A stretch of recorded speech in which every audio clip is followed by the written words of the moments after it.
جاقلان قربان سلام، من آذیرشتیم. به کانال آشپزی آذیرشتی خوش بمایید. امروز حلوا داریم، حلوای زعفرانی بسیار خوش رنگ و لذیذ که نه اون رو روغن جمعه و نه خشک داره، بسیار لطیف و نرم و دلپذیره. پس تا آخر ویدیو مرا همراهی بکنید با چند تا نکات ریز و کلیدی که شیمی حلوا بسیار نرم و لطیف و خوشمزه در بیه. اولین نکته مهم اینه که از پودر هل آماده استفاده نکنید. سعی بکنید خودتان مغز هل تهیه بکنید و خانجا آسیاب بکنید تا شیمی حلوا بسیار خوش عطر و خوش طعم بشه. برای آسیاب کردن مغز هل نیاز نیست که مغز از پوست جدا بکنید. حتما هر دوتا با هم آسیاب بکنید، بعد الک بکنید و از پوسته های مغز هل برای دمنوش یا دم کردن چای استفاده بکنید.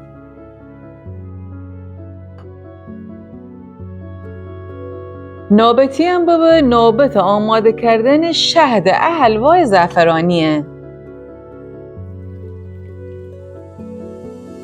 ابتدا یک لیوان سرپر فرانسوی شکر نیاز داریم و 1.5 لیوان آب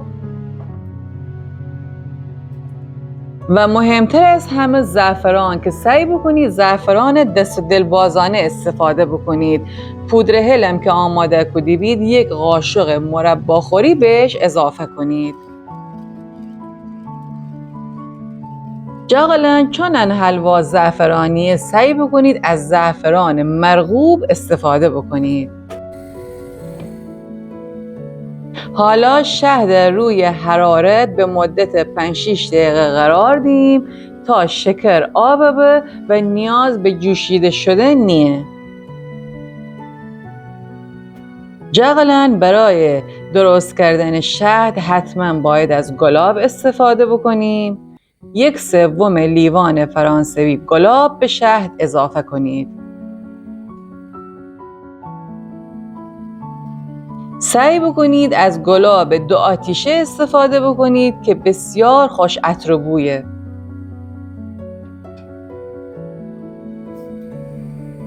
برای درست کردن حلوای زعفرانی نیاز داریم به 2 لیوان فرانسوی آرد قنادی که شما تنید از آرد نان سنگکی هم استفاده بکنید.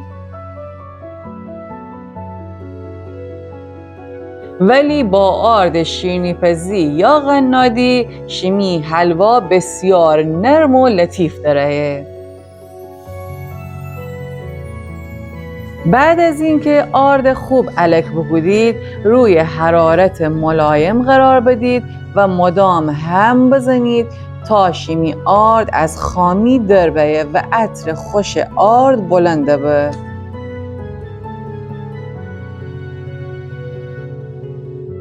تفت دادن آرد 15 تا 20 دقیقه طول کشه. اگر دوست دارید که حلوای تیره تری بدارید حتی تفت دادن تا نیم ساعت هم ممکنه طول بکشه، اما برای حلوای روشن‌تر 15 تا 20 دقیقه کافیه. اگر کمتر از 15 دقیقه آرد تفت بدید شیمی حلوا بوی خامی دهه.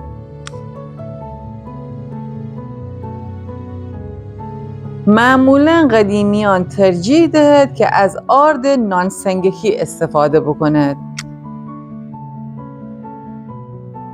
جاقلان شمایی که می ویدیو تماشا کنید لطفاً مرا کامنت جا بنویسید که اهل که شهرید و از که می ویدیو آن تماشا کنید.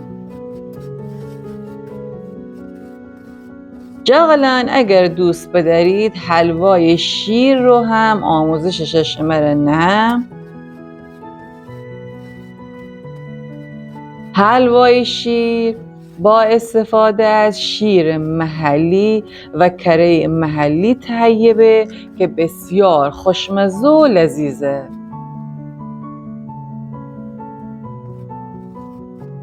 بعد از اینکه آرد خوب تفت بدهید و از خامی در بمو، حتما باید آرد دوباره الک بکنیم تا گلوله نداره.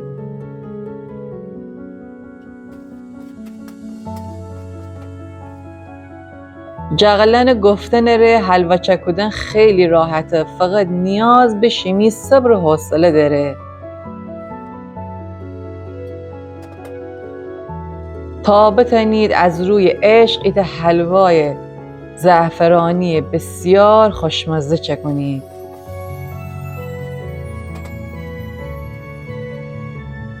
بعد از اینکه آرد خوب الک بکودید، دوباره به تابه وگردنید.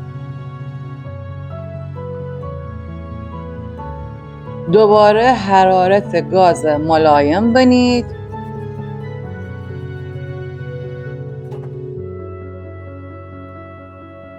پنجاه گرم کره و نصف لیوان فرانسوی روغن مایع داریم که بهش اضافه کنیم.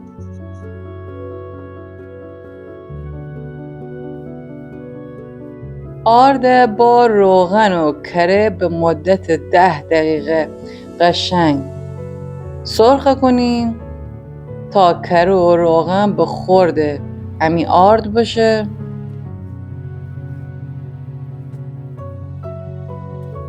در این مرحله اصلا نگران گلوله شدن آرد نبید، چون آرد قشنگ سرخ کنیم اصلا گلوله در نیه. با استفاده از لیستک قشنگ هم بزنید تا روغن و کره به خورد آرد باشه.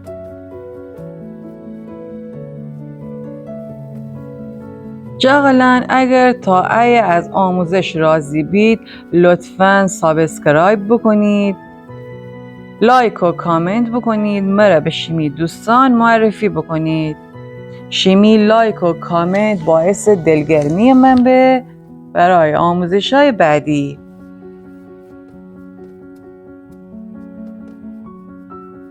جاغلن نکته مهم بعدی اینه که وقتی شهد خیم به آرد اضافه کنیم، آرد نباید خیلی حرارتش بالا ببه، حتما حرارت خاموش کنید و شهد بهش اضافه کنید تا آب امی شهد وقتی حلوا میشه سری بخار نبا که تبخیر ببه.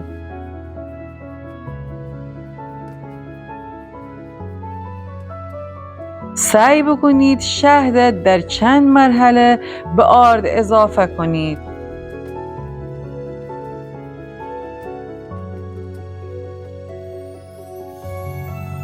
الان کاملا امی آرد و کره و روغن به خورد هم بشو.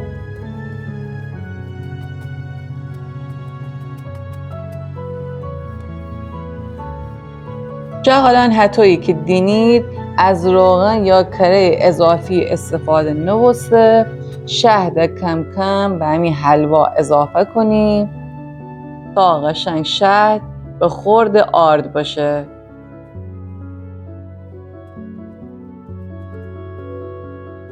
اگر شهد به یک باره به آرد اضافه کنید، شیمی حلوا در آخر خشک داره.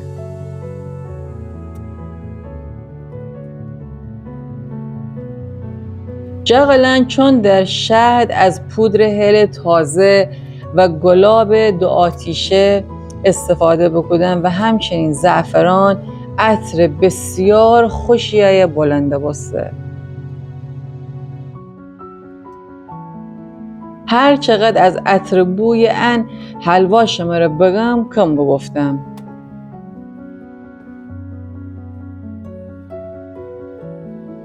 از این حلوای زعفرانی تنید در مهمانی‌های ماه مبارک رمضان یا ماه محرم هم استفاده بکنید.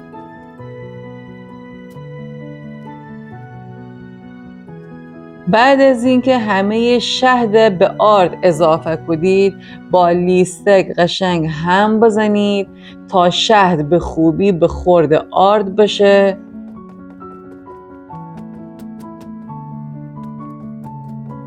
یه 5-6 دقیقه زمان بره تا حلوا به تابه نچسبه و به راحتی از تابه جدا بشه.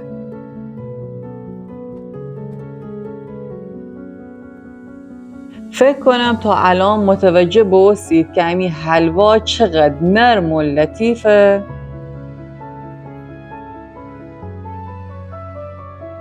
جاقلا بعد از اینکه شهد اضافه کنید 10 دقیقه طول کشه تا امی حلوا به اصطلاح به حالت گهواره در بیه.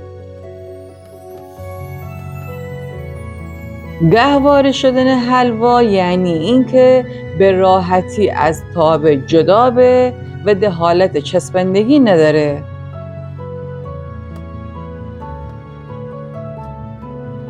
نکته دیگر اینه که اگر خرید از نان میکادو استفاده بکنید حلوای باید همینقدر داغ روی نان میکادو قرار بدید و رول بکنید.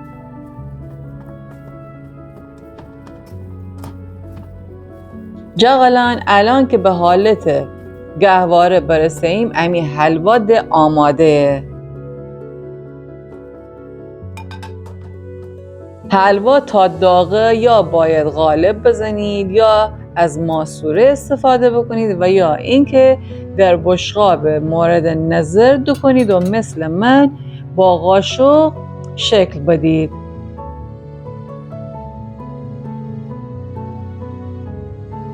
جاقلا حلوا یخچال میان به مدت 1 هفته منه به هیچ عنوان اگر بیرون هم قرار بدید از خودش روغن اضافی پس نده. از روغن و کره‌ای که برای ان حلوا استفاده بکنم کاملا اندازه و به هیچ عنوان روغن اضافی نداره.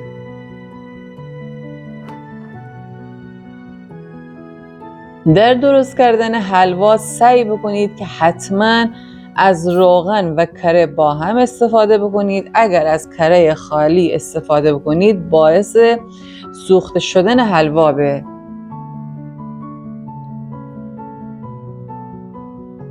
بعد از اینکه حلوای روی بشقاب قرار بدهید و قالب بزنید تنید از پودر پسته، پودر نارگیل، پودر هل و یا گل رز هم برای تزیین استفاده بکنید.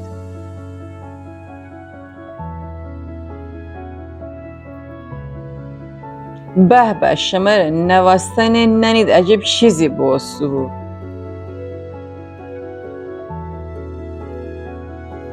جاقلا اگر از این آموزش راضی بید لطفاً می بقیه ویدیونا تماشا بکنید.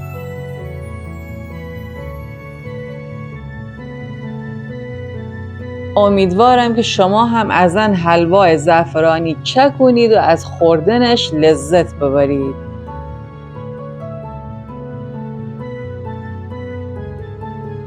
حلوایی که فقط برای عزاداری چند کند شما تنید حلوای زعفرانی چک کنید و ایت عصرانه خوشمزه در کنار خانواده بدارید.